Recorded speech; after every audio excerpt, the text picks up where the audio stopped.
के गांव में रियाज नाम का एक मटन का व्यापारी रहता था। पूरे गांव में मटन की सिर्फ एक ही दुकान थी, इसलिए सभी रियाज की दुकान से ही मटन खरीदा करते थे। अरे रियाज मियां, मटन कैसे दे रहे हो? 200 रुपए किलो। ठीक है, 2 किलो दे दो। जी अभी देता हूं, ताजा देना बिल्कुल। भैया, ये भी कोई कहने की बात है क्या? इस तरह से रियाज हर रोज मटन बेचा करता था और रात को दुकान बंद करके वापस घर जाता था। उसके परिवार में उसकी पत्नी और एक बेटा था।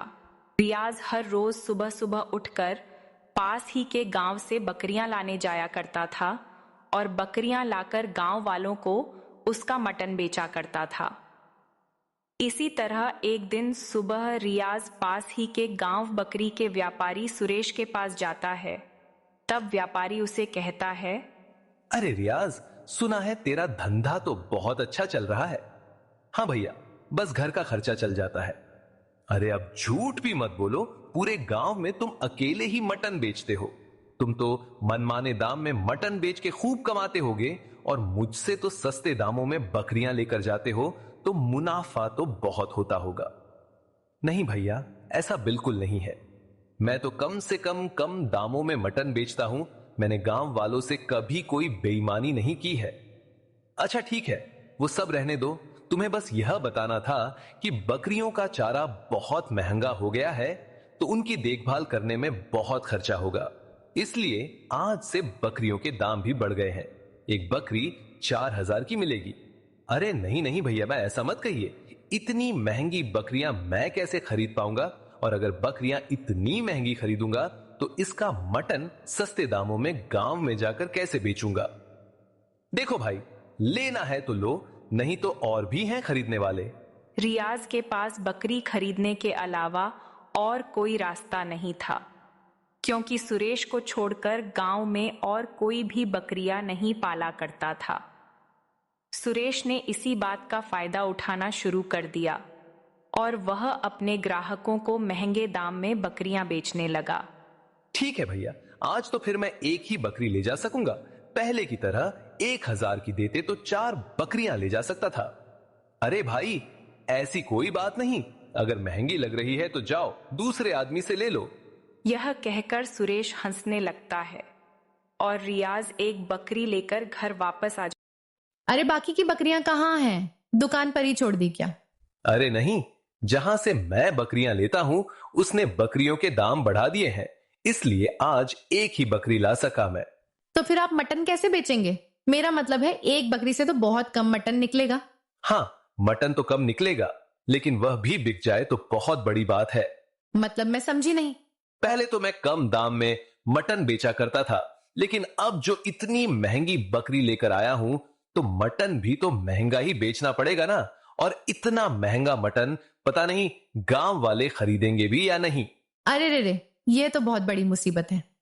हर रोज की तरह रियाज अपनी दुकान में जाकर मटन काटने लगता है। अरे भैया, 1 किलो मटन तोल दो। जी अभी देता हूं। ये लो भैया अपने पैसे। अरे दीदी, 600 हुए, ये तो सिर्फ 200 है। क्या? 600? यह कब हो गया? अभी परसों ही तो मेरे पति 200 में लेकर गए थे। 2 दिन में ही दाम दुगने से ज्यादा हो गए। मजाक कर रहे हैं क्या भैया? अरे नहीं दीदी, ऐसा नहीं है। बाजार में बकरियों के दाम बढ़ गए हैं, इसलिए मटन का भी दाम आज से बढ़ गया है। रहने दो भैया, मुझे नहीं चाहिए। ये इतना महंगा मटन अपने पास ही रखो आप। इतना कहकर वह औरत बिना कुछ लिए ही वहां से चली जाती है।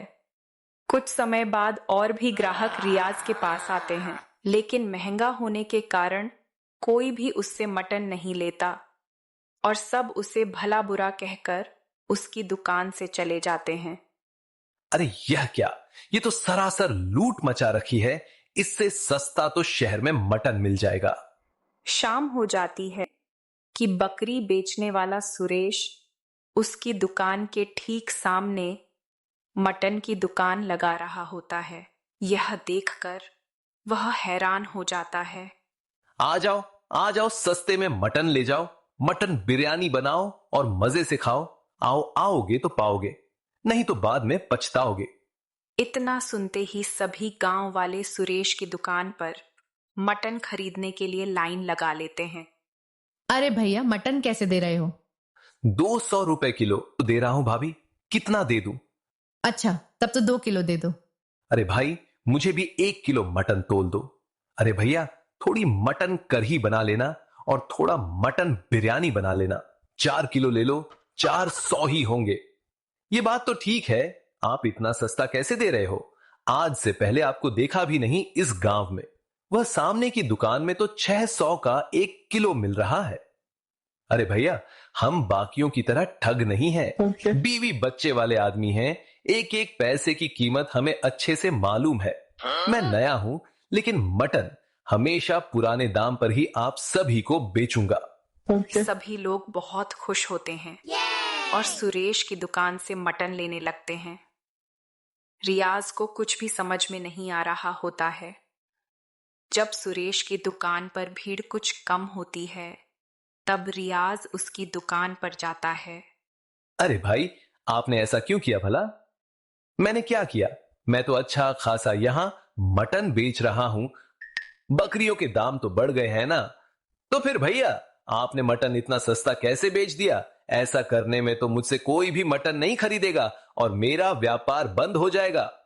तो फिर एक काम करो, तुम अपना मटन मुझे बेच दो, मैं सारा मटन खरीद लूंगा, वह भी 300 में। अरे भाई, ये तो सरासर घपलेबाजी है।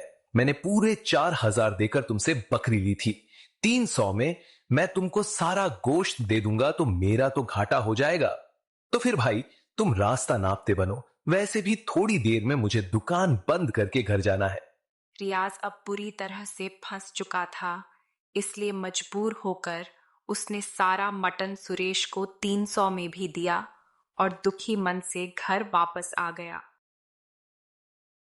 क्या हुआ जी, इतनी उदास क्यों हो? बिक्री तो अच्छी हुई ना? पता नहीं ऊपर वाला हमसे किस गुनाह का बदला ले रहा है। ऐसा क्यों कह रहे हो? साफ साफ बताओ ना, क्या हुआ है?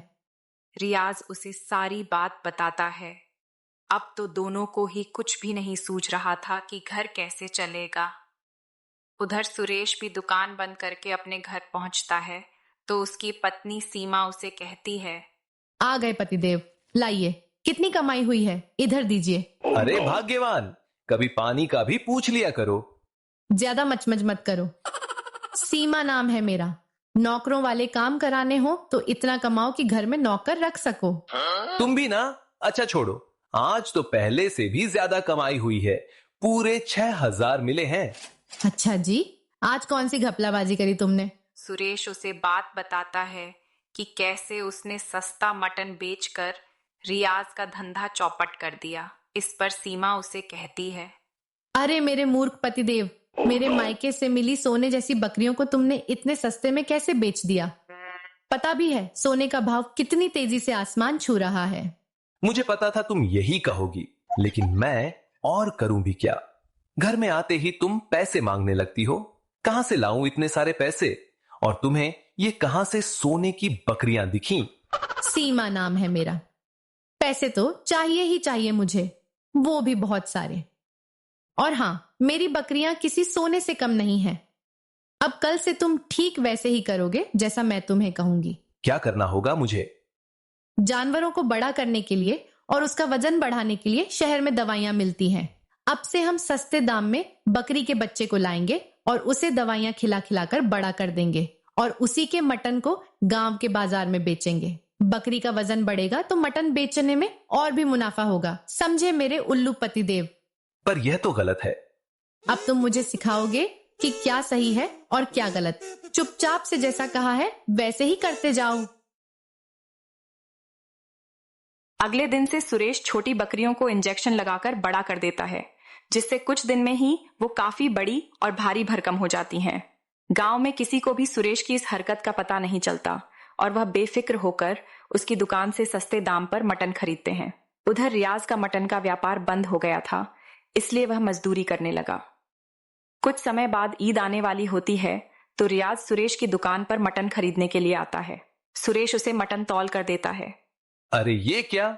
मैंने तो 1 किलो आपसे मांगा, पर यह तो बहुत कम है।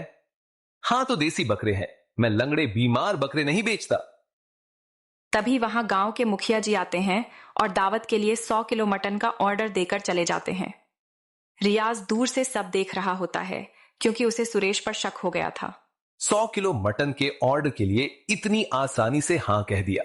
आखिर कहां से लाएगा इतना सारा मटन? मटन में जरूर कुछ काला है, अब तो देखना ही पड़ेगा। रियाज जब शाम को दुकान बंद करके घर जाता है तो सुरेश का पीछा करता है और देखता है कि सुरेश और उसकी पत्नी सीमा अपने फार्म में रखी छोटी बकरियों को इंजेक्शन दे रहे होते हैं। बस परसों ईद है और तब तक ये बकरियां काटने के लिए तैयार हो जाएंगी। हाँ, और फिर होगी पैसों की बारिश। आखिर सीमा नाम है मेरा। यह सब देखकर रियाज को सब कुछ समझ में आ जाता है और उसने अब सोच लिया था कि वह सुरेश और सीमा का भांडा फोड़कर ही रहेगा। ईद वाले दिन सुरेश 100 किलो मटन लेकर सरपंच के घर पहुंचता है। लेकिन जब दावत में लोग मटन बिरयानी खाने लगते हैं तो सरपंच देखता है कि बिरयानी तो कम पड़ रही है। वह बहुत घबरा जाता है। अरे यह क्या, मैंने तो इतनी सारी मटन बिरयानी बनवाई थी, फिर भी यह कम कैसे पड़ सकती है? ऐसे में तो सभी लोग मेरा मजाक उड़ाएंगे। तभी वहां रियाज आता है और सरपंच जी को अपने फोन में रिकॉर्ड हुई सुरेश की काली करतूतें दिखाता है। सरपंच जी, ये सुरेश ना जाने कब से ऐसे दवाइयों वाले मटन को पूरे गांव में बेच रहा है। इसी को खाकर कई बार लोग बीमार भी हो गए हैं। इसी ने मेरे मटन का व्यापार भी बंद करवाया था और इसी की वजह से आज आप भी बदनामी की कगार पर खड़े हैं। इतना सुनते ही सरपंच तुरंत सुरेश और उसकी पत्नी सीमा को पूरे गांव वालों के सामने बुलाते हैं और गांव वालों को सारी बात बताते हैं। सभी गांव वाले गुस्से में उन्हें मारने के लिए आगे बढ़ने ही वाले थे। तभी रियाज उन्हें रोक देता है और समझाने लगता है। उसके बाद सुरेश की पत्नी सीमा कहती है, मुझे माफ कर दो रियाज, मैं पैसे की लालच में अंधी हो गई थी। हम दोनों यह गांव छोड़कर चले जाएंगे और एक नई जिंदगी की शुरुआत करेंगे। उस दिन से रियाज दोबारा मटन की दुकान खोलता है और अब उसकी दुकान में पहले से भी ज्यादा ग्राहक आने लगते हैं। अगर भाई मैं तुम्हें 2 ऑप्शन दूं और दोनों ऑप्शन में एक हाथ में लड्डू और दूसरे हाथ में भी लड्डू, तो आप कौन सा ऑप्शन पसंद करोगे?